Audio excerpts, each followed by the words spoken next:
guys, so today I'm going to be showing you how to achieve this look using the limited edition Huda Beauty Grunge palette, which has just been released. It's such a beautiful palette, so I wanted to do something that was evening appropriate.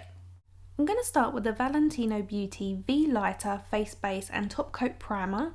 You can liken this to the Hollywood Flawless Filter and similar products. It goes underneath your makeup to give a subtle glow. If your skin's slightly drier, then you can get away with applying this all over for that illuminated finish. As I have combination skin and I tend to get oily through the T-zone, I like to only apply these kind of products just to the high points of the face. If the Hollywood Flawless Filter is a bit too intense for you, you might like this one because as you can see, it really is subtle. I applied it first with a damp beauty blender and it was non-existent, so I decided to go back in with an extra layer using a brush. This is a new product to me. I've never used this before. This is the Very Valentino foundation. There are 40 shades available in this foundation and the description of it reminds me very much of Armani. The luminous silk foundation is based on silk sitting on the skin. The idea is it's completely weightless and this is the same. The idea behind this foundation is like the sensation of fabric floating over the skin, so extremely lightweight. So reading on the website, I can see that they've got something called Magic Floating Powder within the formula, which is extra light, and the idea is it can absorb up to 3 times its own weight, allowing for that perfect semi-matte finish. But don't let that worry you if you have slightly dry skin because it is infused with glycerin and that is going to give that hydrating feel to the skin as well. So I'd say they've got a really great formula here. If you are oily combination like me, this is a lovely foundation to wear, but if you are slightly drier, that glycerin is going to make it comfortable to wear. So it will give you that semi-matte finish, but it won't be drying or heavy on the skin because as you can see, it is very lightweight.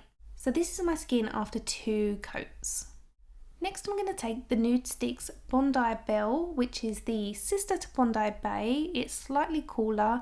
This is great if you want to do a soft contour to the skin. It does have a bit of a bronzy finish to it, but it is matte, which I really like. So this is going on the hollows of the cheeks, a little bit in the temples, but if you find you are slightly more mature, you might want to avoid this because this area naturally tends to sink as we age. I'm taking some of that around the hairline and a little bit down the sides of my nose. You can also take some of this underneath your jaw.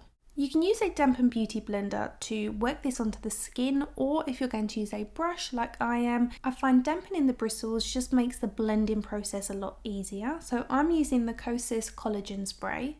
And then when it comes to the hollows of the cheeks, I'm working that colour upwards and then taking it only slightly across the cheek towards the centre of the eye. Bringing that any further forward starts to make the face look too hollow.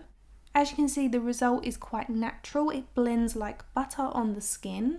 And if you've used Bondi Bay before, you'll see that Bondi Belle is slightly cooler, which I definitely prefer. The brush I'm using is the 106 brush by Decay Beauty, and I have a discount code if you want to try any of their brushes. Shonagh 10 will get you 10% off site-wide. I also have a discount code with Nude Sticks, so if you want to try them, Shonagh Scott will get you 10% off at the checkout site-wide as well. When it comes to the nose, it's really important to make sure it's well blended. There's nothing worse than an obvious nose contour.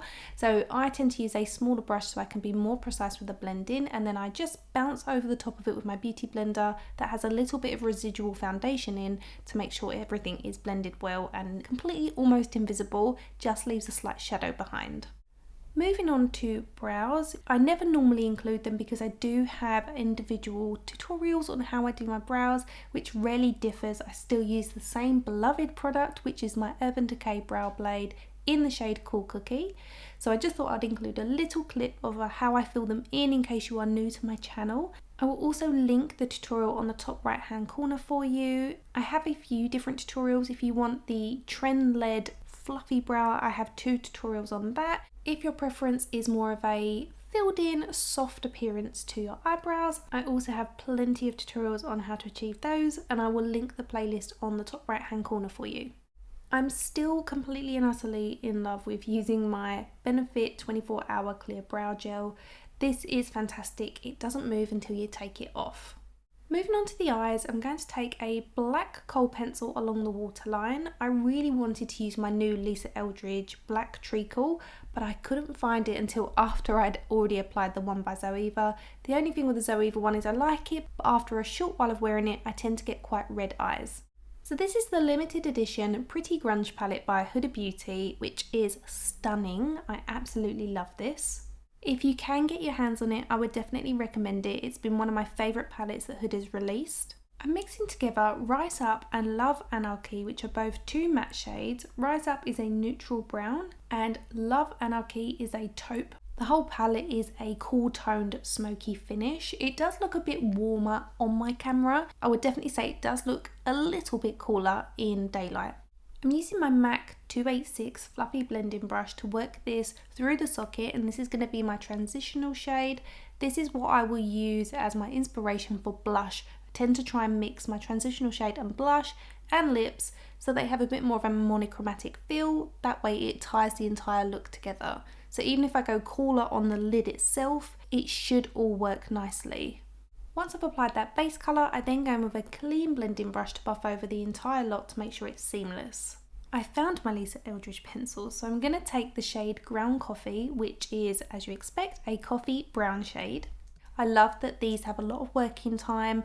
You can blend them out like butter, and this is just going to work as a base for one of the colours that I want to apply from the palette. I felt like when I swatched it on my fingers, it didn't come out as intense as I wanted it to be, so I want a nice base underneath it so it has something to grab to.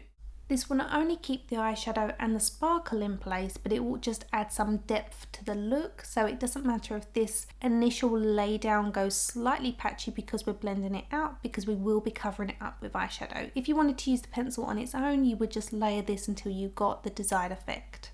I am using a synthetic brush to blend this out because it is a cream. If you use anything with natural hair, it will clump and it will make the blending a lot harder. This brush is an oldie but a goodie from Real Techniques. You'll notice that I've applied this on the outer third of the lid and the inner corner, and I'm avoiding the very centre because I'm going to be applying a lighter eyeshadow here. I want to avoid applying the dark eyeliner here. It doesn't matter if it does slightly migrate, but really we're just trying to leave the centre of the lid with nothing on it at the moment, but we are joining it at the very top, almost like a rainbow shape.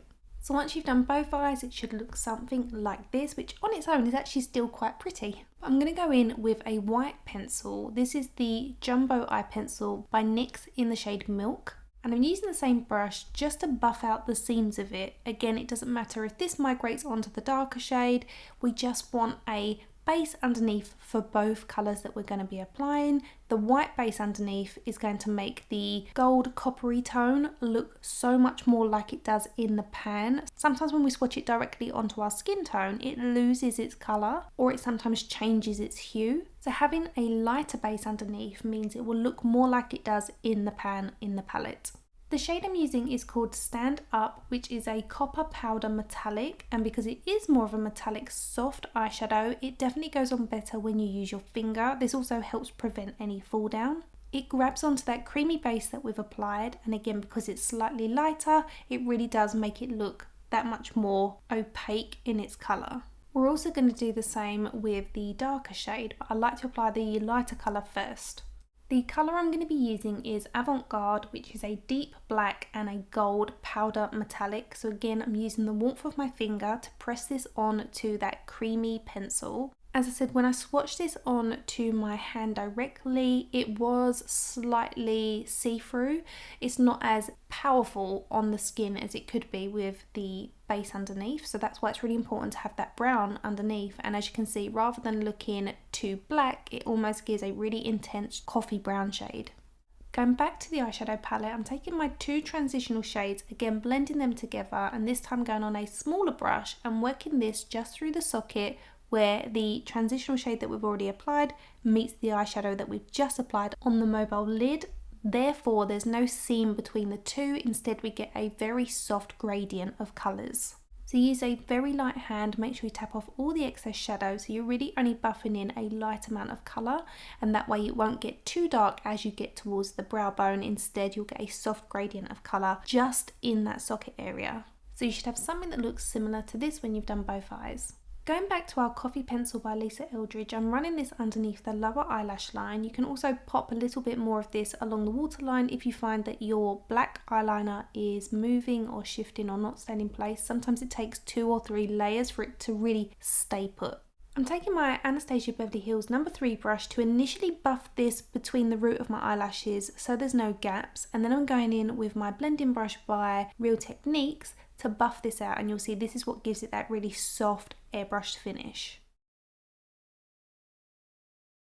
I'm now going to give my eyelashes a curl. This is my new eyelash curler by Surratt, which I love. It's really well made. It feels really solid and I absolutely love it. It gives a beautiful curl and it's in this really lovely matte finish. So I think this is going to be a new favourite for a little while. For mascara, I'm going to use the Valentino Magnificent Mascara. As you can see, it has a multi-bristle wand. It comes in one shade which is super black. It's suitable for sensitive eyes and contact lens wearers. And it claims to give up to 15% more volume. I only applied one coat because I'm going to be applying some falsies, but I really would like to put it through its paces. It lasts well and it comes off nicely. The false lashes I'm going to use today are these half lashes by Lilly Lashes. These are the faux fantasy lashes. A half lash is great if you have slightly smaller eyes, or you find that eyelashes are hard to apply, or you just find that generic eyelashes are a little bit uncomfortable. Pop some glue on to the band of the eyelash, allow it to set for around 15 to 30 seconds, then just pop it on the outer third of your eye. Make sure it sits at the root of your natural lashes and butts up against the skin, and then you should have something that looks like this. Moving back onto the face, I'm going to take the Makeup Forever HD Skin Concealer. I've been using this for about a month and a half and it's so nice. If you're somebody that wants a little bit of extra coverage but you want it to be undetectable, very, very light, not heavy at all, this is a great one. It really stretches nicely, but it's not heavy. So if you have dark circles, then this is not going to be for you. Although it's buildable, if you use a good coverage foundation and then you pop this on top, it will be perfect. But if you're wanting to wear this on its own and you've got dark circles, you would need to colour correct first. This is for undetectable wear when you just want a little bit more coverage to make you feel comfortable going out almost with no makeup on. This is so beautifully lightweight that it won't enhance any fine lines or wrinkles. I'm going to add some bronzer to the skin. This is by KOSAS. It's in the shade Beachy. And I'm going to apply this with my Refa number 30 brush, which you've seen me use a few times. If you want that really effortless bronze finish, then get this brush. It does the bronzing in no time at all. I like to sweep this up into the hairline. It just adds a little bit of warmth. This does have a slight shimmer to it, but it's really subtle. It gives you a really nice luminous glow. So this is just going on around the hairline and across my cheeks. The brush makes this so easy. You can do it in a free motion around the forehead, onto the cheekbone, and then around underneath the jaw. If you have your hair up like I do, don't forget to take it over your ears and also behind your ears on your upper neck. For blush, I'm going to mix together two shades by Daniel Sandler. This is the watercolour blush. I'm taking the shade Cherub and Passion. Cherub is more of a pink and Passion is slightly peachier, and I'm going to mix something in between to achieve a shade that's similar to the transition shade we've got on the eye socket. I'm using my IT Cosmetics number 7 brush to bounce that onto the back of my hand, so I've only got a light amount left in the bristles, and I'm going to pop that on the back half of the cheek and then using what's left on the bristles to pull that colour forward. I love the Daniel Sandler watercolour blushes. Cherub is more of a matte finish and Passion has ever so slight shimmery finish to it, so mixing the two just gives a beautiful glow, and as you can see it works nicely with that transitional shade. I often reach for Cherub in the day, and by the time the evening comes and I'm taking my makeup off, my blush still looks like I just popped it on. Using my finger, I'm going to pop a little bit of that on my lips because it is long lasting. So that's going to go underneath a gloss. So you can either use just the watercolour on your lips if you want more of a matte finish, or you have the option of a gloss on top. I am going to line my lips slightly using the MAC Subculture Lip Pencil. I love this, it's very natural. It's one I've always reached for in my kit for many of my clients. I'm not overdrawing them, I'm simply following my natural lip line, and then I'm going to top that with the Charlotte Tilbury lip gloss in the shade Seduction. If you follow me on Instagram, you'll see recently I shared a picture of my twin sister's makeover that I done. This is what I used on her lips and I had so many requests for what it was. This was the lip colour. To finish off the skin, I'm going to use a finishing powder. This one is by Charlotte Tilbury. It's my favourite. If you have very oily skin, you might want to use a setting powder first and then you can go over with the finishing powder. It just gives an airbrushed finish to the skin. I like to use this on its own. I would rather top up with this because I feel like it never gets cakey. And that completes today's makeup tutorial. I hope you've enjoyed it. Please let me know what you thought in the comments section. What was your favourite part of the makeup? Are you going to try the eyeshadow palette? Don't forget it is limited edition. I will link all the products I've used in the description bar. Don't forget you can follow me outside of YouTube over on Instagram at Show Me Makeup. And I'll see you in a couple of days with another video. Bye guys!